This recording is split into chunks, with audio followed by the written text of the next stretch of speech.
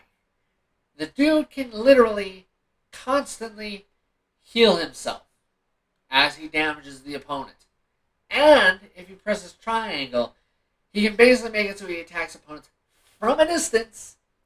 Yeah, he's taking damage over time, but it's really not going to make a difference.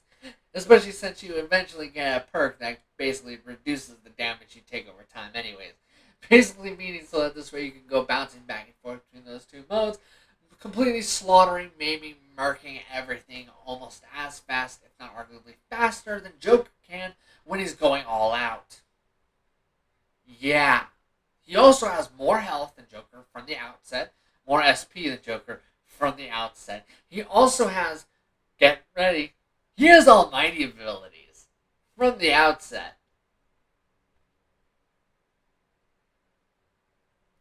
Who thought it was a good idea to give him all this? And you have to remember that his little heal ability happens pretty much all the time. Doesn't matter how he does the attack. It doesn't matter if it's a one more, if it's a follow up, doesn't matter. As long as it's not one of these two things, it will happen. He will gain health. There's nothing you can do about it. If he's in that mode, you're done. You are done. He will heal as he smacks you up the head with his giant sword. Yeah. When it comes down to it, these are the only two ways you can attack where he doesn't heal, from my knowledge, or at least from my experience either. All out attacks, he doesn't seem to heal from those at all, which in a way is a good thing, because if he did, the amount of damage he'd do would pretty much regen him back to full health 24/7, just like that, which is nuts. Then it's his showstopper. Sorry, showtime ability. Now his showtime move doesn't heal him. Good. Because once again, just like the All Out, if it did, he would have all of his health back constantly. Now granted, I did not play him appropriately or the way anyone should. I played him with complete reckless abandon with no F's given towards anything unless I actually desperately needed it. So basically, gunfire was used to basically just heal him up from a distance. Not to actually target any weaknesses, mind you, unless, I was finally in a fight where I didn't, fall asleep. And his almighty abilities, which cost a lot of SP, I'll give him that, but he also has more than Joker from the outset, so sorry, no sympathy points there. Those moves, which are basically some of the best moves in the game, you can pretty much spam them early on, and that's what I kind of did. I was just like, I don't care, just spam it. Don't give a crap about SP, just spam away. Look somewhere else, go do something else, why, just spam. Yeah, it kind of sucks. Now, when it comes down to it, I don't think there was really any one moment where I started to actually truly enjoy myself. But I will give them credit. Animations for melee attacks and guns are pretty smooth. No issues there, really. Thankfully. I do have an issue with the fact that they seem to have literally reduced the number of cutscenes by a massive amount. I mean, don't get me wrong, Persona 5 and 5 Royal, and they didn't have anywhere near enough cutscenes in them, in my opinion, because those cutscenes, I mean true, actual cutscenes, where you see everybody's face in a 3D plane, were actually really good. And they were really done. done well, and they almost kind of gave off a nice anime-esque feel. Uh, the thing is, though, you have maybe about three, maybe at most a four in this entire game. You gotta remember, in Persona 5, you had one for each time you would leave a dungeon. Sorry, palace. Every time you would evac from a palace as it's going to pot, you would typically have a cutscene running. The only exception off the top of my head would be Madarame's. But then again, they did a cutscene before the boss fight instead, so I'm just going to let it slide. So yeah. When it comes down to it, there's tons of these moments where I'm just kind of wondering, why am I putting myself through this again? And then I remember, oh yeah, I gotta double check to see if I'm right about the ending. And depressingly enough, I was right. I think that's probably something depressing in a different way, though.